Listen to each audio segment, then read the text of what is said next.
അത് ചെറിയ ഭാഗങ്ങളിൽ ചൊല്ലിയിട്ടുണ്ട്. ഈ പ്രപഞ്ചത്തിലെ എല്ലാത്തിനെയും നമസ്കരിക്കാൻ പറ്റില്ല.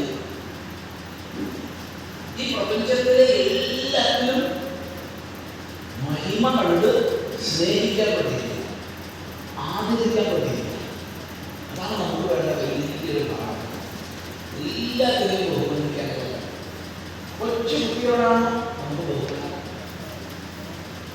ഏറ്റവും മുതിർന്നവരോടാണോ ബഹുമാനം, പട്ടിയോടാണോ പൂച്ചയോടാണോ കാക്കയോടാണോ കോഴിയോടാണോ നമുക്ക് ആദരവ്. അങ്ങനെ പ്രപഞ്ചത്തിലെ എല്ലാത്തിനെയും നമസ്കരിക്കുന്ന ഭാവം. മറ്റൊന്ന് ചമേ ചമേ ചമേ പഠിക്കില്ല, എല്ലാം എനിക്ക് വേണമെന്നാണ് പറയാം. എല്ലാം എനിക്ക് വേണം. എന്തൊക്കെ വേണം? എനിക്ക് സ്വർണം വേണം, വേണ്ടേ? രത്നം വേണം, വേണ്ട? പണം വേണം, വേണ്ട? പണം വേണ്ടേ? വേണം. പിന്നെ പശു വേണം, കാള വേണം, ആട് വേണം, കുതിര വേണം. ഇതൊക്കെ അന്ന് പറഞ്ഞേ. ഇന്ന് എന്തൊക്കെയാണ് നമ്മൾ പറയുക? ഇതൊക്കെ പറയാനാണ് പറയുക. പറഞ്ഞോളൂ. ഒന്നും കാണാൻ കഴിയില്ല.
എല്ലാം വേണം വേണം വേണം ചെറുപ്പത്തിലെ സങ്കല്പിച്ചാൽ നമുക്ക് മടിയന്മാരെ ഇരിക്കാൻ പറ്റുമോ?